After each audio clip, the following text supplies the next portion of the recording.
conduite à tenir devant un syndrome coronarien aigu. Déjà, il faut savoir qu'on a deux classes de syndrome coronarien aigu. Un syndrome coronarien aigu,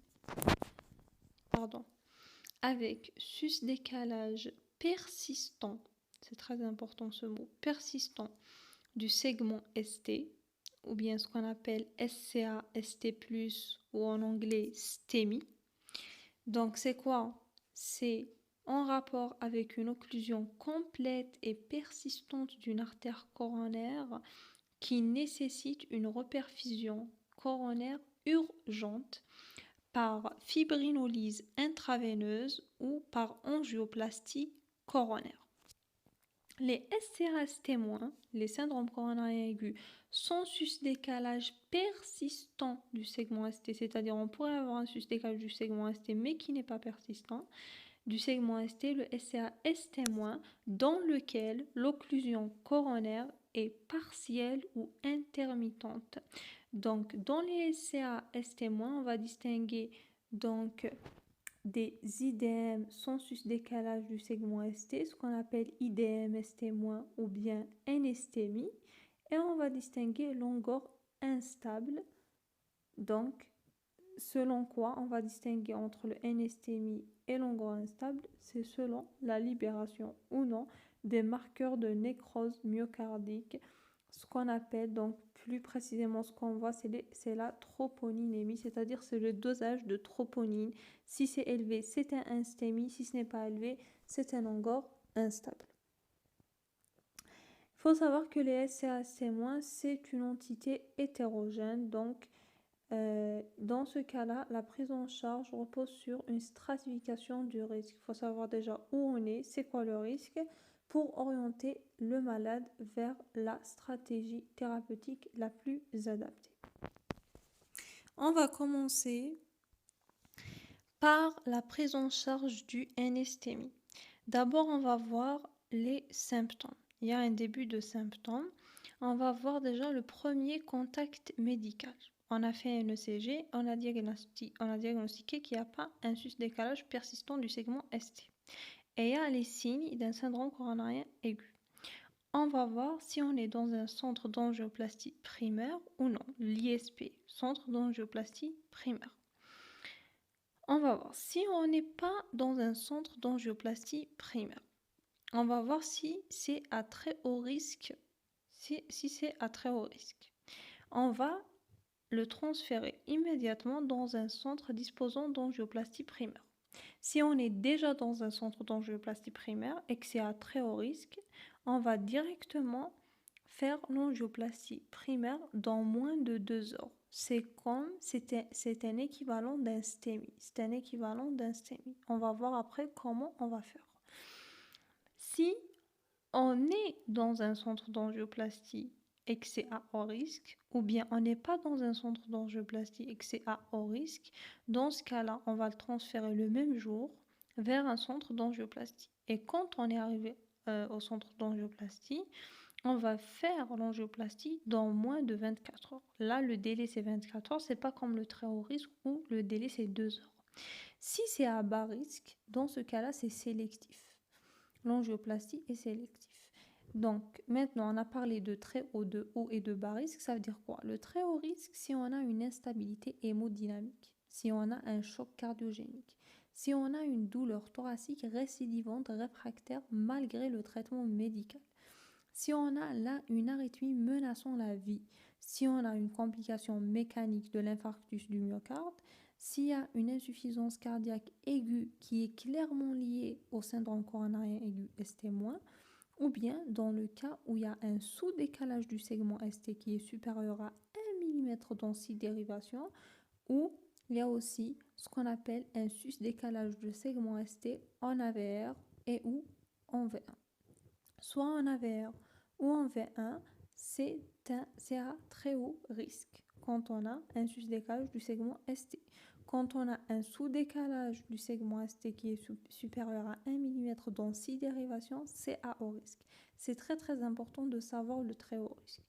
Après, on a ce qu'on appelle le haut risque. Le haut risque, c'est un diagnostic de SCA-ST- qui est établi.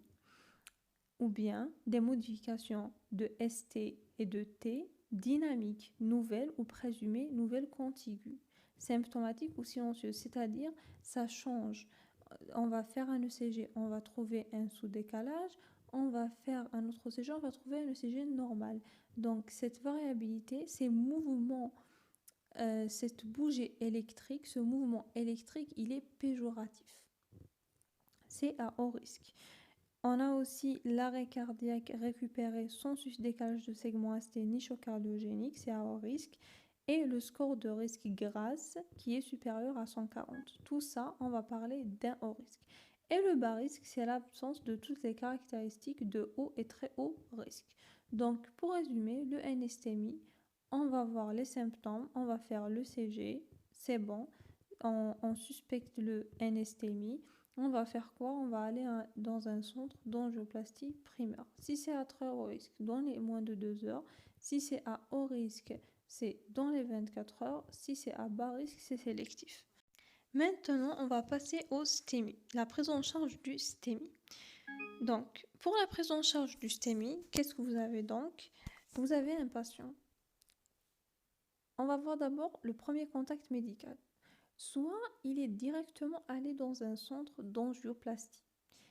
Donc déjà, quelqu'un a fait dans moins de 10 minutes un ECG, il a trouvé un sus-décalage persistant du segment ST, il va directement faire l'angioplastie dans moins de 60 minutes s'il est dans un centre d'angioplastie. Si on n'est pas dans un centre d'angioplastie, mais donc on a fait un ECG, dans les moins de 10 minutes, on a diagnostiqué IDM ST+. Donc c'est un STEMI. Donc dans ce cas-là, on va voir, ou bien si c'est par dans les urgences. Donc peu importe, on n'est pas dans un centre d'angioplastie. On a fait le CG dans moins de 10 minutes. On va voir quel est le délai pour pouvoir être dans un centre qui possède l'angioplastie.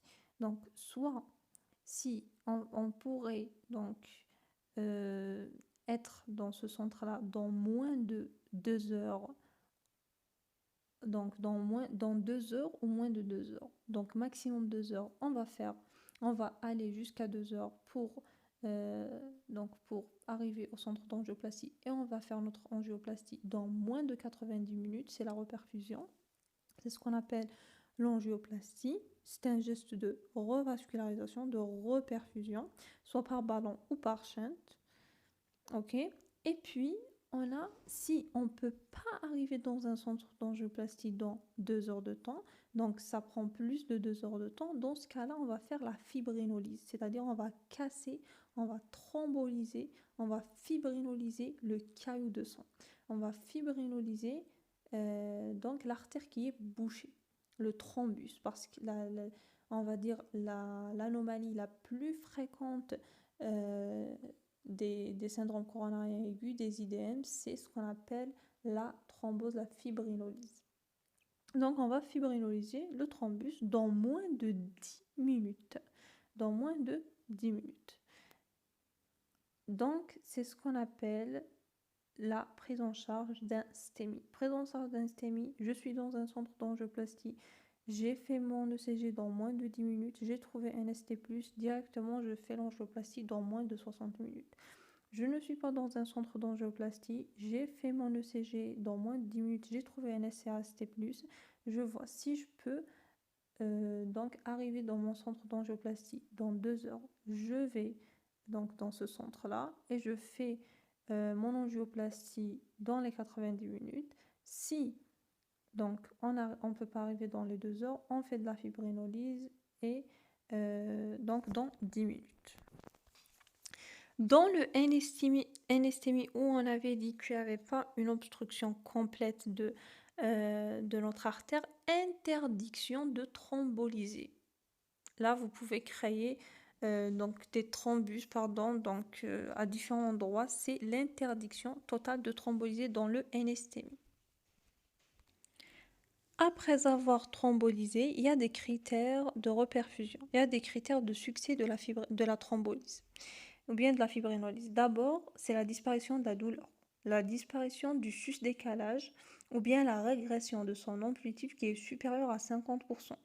Des troubles du rythme ventriculaire comme l'ESV, l'extrasystole ventriculaire, la TV, la tachycardie ventriculaire ou bien la RIVA, rythme idioventriculaire accéléré. Pourquoi on va avoir des troubles de rythme ventriculaire? Pourquoi c'est un signe de succès à la thrombolyse? Ça veut dire quoi? Ça veut dire que le ventricule, il essaye de chasser la fibrine. Et plus tardivement, vous pouvez avoir un pic précoce de troponine et voilà. Donc ça, c'est les critères de bonne reperfusion. C'est des critères qu'on devrait faire une reperfusion qui est l'angioplastie.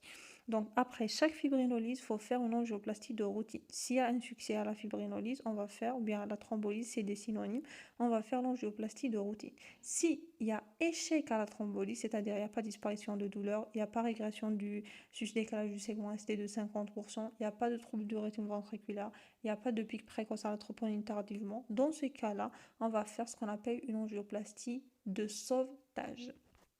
Et puis là, il y a des contre-indications à la thrombolyse.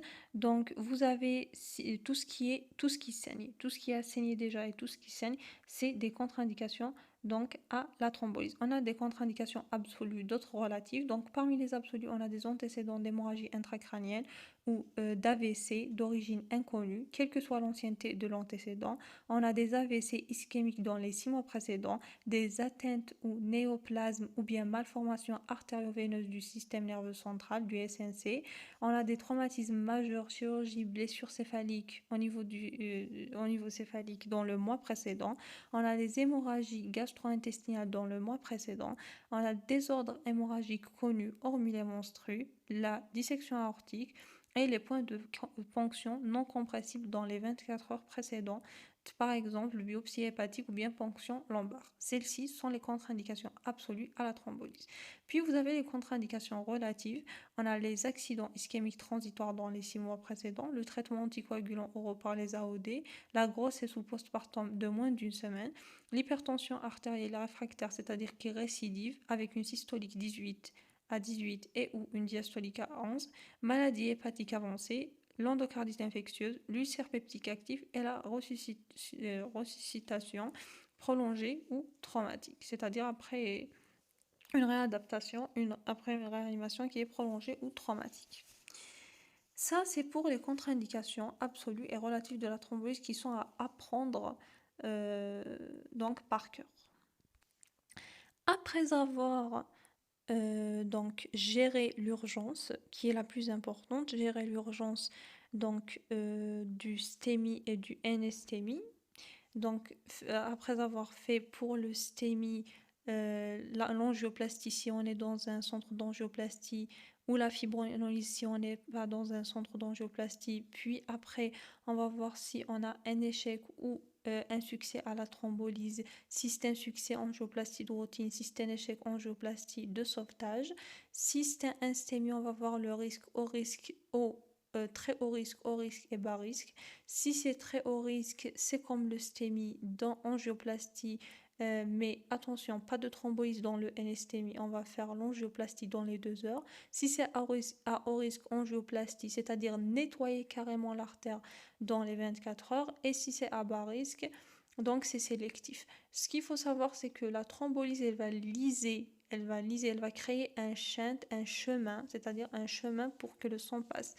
Mais il faut savoir que c'est l'angioplastie qui va nettoyer, c'est l'angioplastie qui va reperfuser, c'est l'angioplastie qui va laisser vraiment le sang passer et nettoyer et tout. Donc c'est ce qu'il faut savoir. Maintenant, je vais vous parler du traitement, des traitements qu'on va donner. On a les traitements déjà des symptômes, c'est-à-dire on va déjà hospitaliser le patient à l'unité de soins intensifs, on va le mettre en condition, on va lui faire le monitoring ECG, c'est-à-dire ECG à long terme, la tension artérielle bien sûr, l'O2, si la saturation en O2 est inférieure à 90, si elle est supérieure à 90, on ne va pas donner de l'oxygène car ça va activer le stress oxydatif qui va favoriser l'érosion des plaques d'athérome. On va donner aussi un traitement antalgique et des anxiolytiques car c'est très anxieux. C'est très anxiogène. Après le traitement symptomatique, on va donner un traitement antithrombotique. L'antithrombotique, ça dépend s'il va être associé à une angioplastie primaire. Si on avait directement fait une angioplastie primaire, on va donner de l'aspirine, 300 mg en IV. On va donner les inhibiteurs de la protéine 2Y12, P2Y12. La protéine P2Y12, on a trois molécules, le clopidogrel, le prasugrel et le ticagrelor. Le clopidogrel, c'est le Plavix, c'est la même chose. Dans le cas d'une angioplastie, on va donner 600 mg et on va donner aussi un traitement anticoagulant en IV, l'héparine non fractionnée, l'HNF, ou bien l'enoxaparine, c'est le Lovenox. En IV toujours en bolus. Donc, ce qu'il faut savoir, c'est que le traitement antithrombotique associé à une angioplastie primaire, c'est de l'aspirine et les inhibiteurs de la protéine Y12 qui sont des antiagrégants plaquettaires et un traitement anticoagulant. Pour le traitement antithrombotique associé à une fibrinolyse, si on n'a pas pu aller dans un centre d'angioplastie, on va donner toujours de l'aspirine.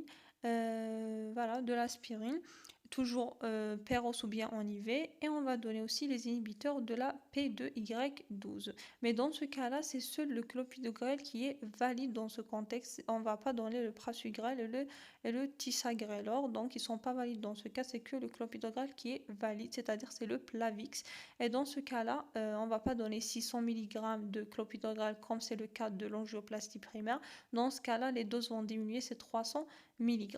Et on va donner toujours un traitement anticoagulant en IV, soit l'héparine non fractionnée ou l'enoxaparine, ce qu'on appelle aussi le Lovenox. Donc pour résumer, le traitement antithrombotique, c'est l'aspirine, les inhibiteurs de P2Y12. Si c'est l'angioplastie primaire, on a trois choix, clopidogrel, prasugrel et ticagrelor. Et aussi, et dans le cas de la fibrinolyse, on a un seul choix qui est le clopidogrel, bien sûr associé à un traitement anticoagulant. Donc il y a trois trucs, aspirine, inhibiteur de la P2Y12 et le traitement anticoagulant. Pour les traitements anti-ischémiques, c'est-à-dire après la reperfusion, c'est au long cours, les anti-ischémiques, c'est les bêta-bloquants avec une fréquence cardiaque cible de 50 à 60 battements par minute. C'est les inhibiteurs calciques en cas de prince métal. C'est des dérivés nitrés si on a un OAP. Les inhibiteurs de l'enzyme de conversion et les ARA2. Les ARA2, leur prescription, c'est en cas de maltolérance ou de contre-indication des IEC. Voilà, donc c'est pratiquement comme pour l'insuffisance cardiaque. C'est comme pour l'insuffisance cardiaque, on va donner des bêta-bloquants. On aura une fréquence cardiaque cible qui est de 50 à 60 battements par minute. Quelle est l'ordonnance de sortie? L'ordonnance de sortie, c'est l'aspégique, 100 mg par jour, plus les anti-P2Y12. On va donner le clopidogrel donc à 75 mg par jour. Donc pendant 12 mois, si le risque hémorragique est bas, puis donc aspégique seul à vie. Donc les P2Y12, il faut savoir que c'est des antiagrégants plaquettaires. Donc là, on va faire la balance risque ischémique, risque hémorragique. On va réévaluer le patient, c'est cas par cas. C'est ce qu'on appelle la double anti-agrégation plaquettaire, la DAPT. La DAPT, en fait, 12 mois, c'est le standard. Puis, si le risque hémorragique est élevé, on va diminuer la DAPT. Et si j'ai un risque ischémique qui est donc plus élevé, c'est le risque ischémique qui est plus élevé, dans ce cas-là, on va diminuer la DAPT, on va diminuer la double anti-agrégation plaquettaire. On va donner aussi le bêta-bloquant avec une fréquence cardiaque cible qui est de 50 à 60 battements par minute. On va donner aussi l'IEC ou bien l'ARA2 s'il y a contre-indication à l'IEC à dose max tolérée et les statines à dose max tolérée avec des LDL cibles qui sont de 0,55 g par litre. Et toujours, faut faire le contrôle des facteurs de risque cardiovasculaire, conseiller l'arrêt du tabac, réduire la consommation d'alcool, un régime alimentaire méditerranéen, les graisses polyinsaturées, les poissons, les fruits et légumes, les céréales complètes et l'équilibre du diabète, de la tension artérielle. L'équilibre du diabète, c'est HbA1c inférieur à 7%, la tension artérielle cible, c'est 120-130. pour la systolique, 70-80 pour la diastolique, et aussi conseiller une activité sportive qui est de 30 minutes de marche rapide en moins 5 jours à 7 jours sur 7 jours, donc 5 jours sur 7, c'est-à-dire un jour sur deux, plus une activité vigoureuse. Et je vous remercie.